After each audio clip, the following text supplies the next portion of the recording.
Well, I tell you what, Andy, it's a fun experience today out here at the Arizona Centennial, because not only do we recognize Valentine's Day and all of those fun treats that you just shared with us, but really, more importantly, perhaps, our love. Pardon the pun, or perhaps intentional pun, our love of our state and its rich history.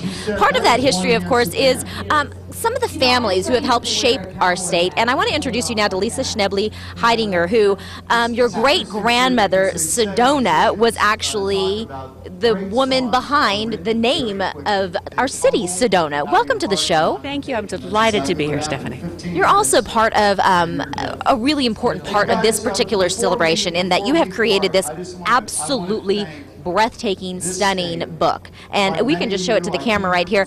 This is the official book of the Arizona Centennial, Arizona 100 Years. Granted, in it, if we flip through the pages, it's essentially 1912 to 2012 encapsulated within, however, a couple hundred books, 240 pages.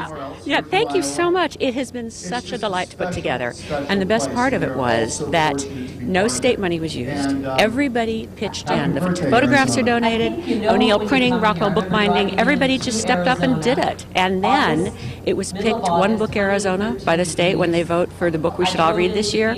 So it's such a collaborative birthday present to Arizona that it just thrills me.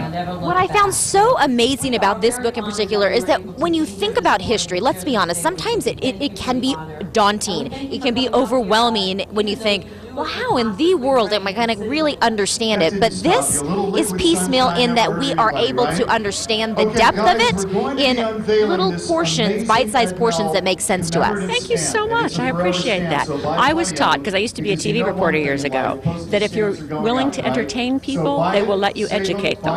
And whenever I write, I'm trying to think, okay, what's entertaining? Because frankly, history can make my eyes glaze over. So I figure out what I find interesting, and generally it's going to be pretty much the public. But yes, there's so much in Arizona, and I learned so much doing it.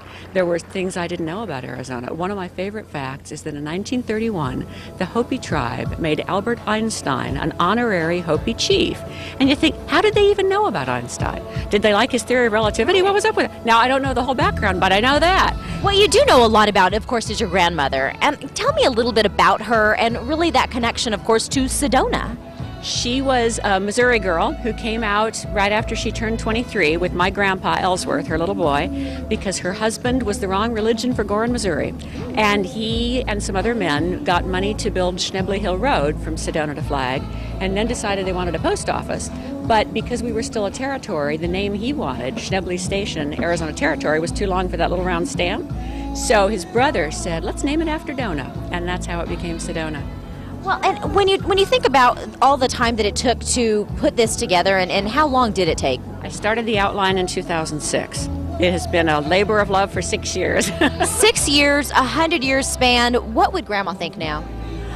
Can you imagine? I can't. I truly cannot. When they moved there were 5 families in all of Oak Creek.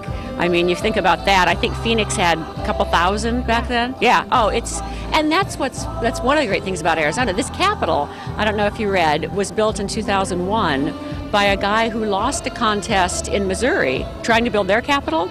And some people think, well, we're secondhand, and I think we're not secondhand. We are where you get a second chance and your dreams do come true. Well, speaking of dreams, I think a lot of people dream of the day that they can come and enjoy our rich beauty of this state. And we were talking just at the onset of this interview, and we were talking about how long both of us had lived in the state.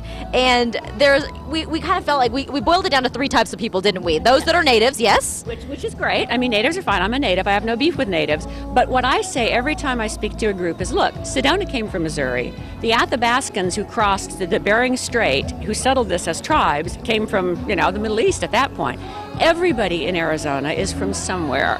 And Arizonans are not the ones who are born here particularly. For every 3 who move in, 2 move on. The one who either comes back, as you did, or stays is the one who gets Arizona, who understands Arizona, who takes a deep breath and says, I'm home. I'm home. And you know what? Home is in this book. and it makes everybody appreciate where they live and all of the rich, rich history. Arizona 100 Years Grand. From here, you're going to continue writing, and we cannot wait to follow all of the wonderful things that you're going to provide for us in our history of our state in the next phase of it. You can pick up this book called The 100 Years Grand.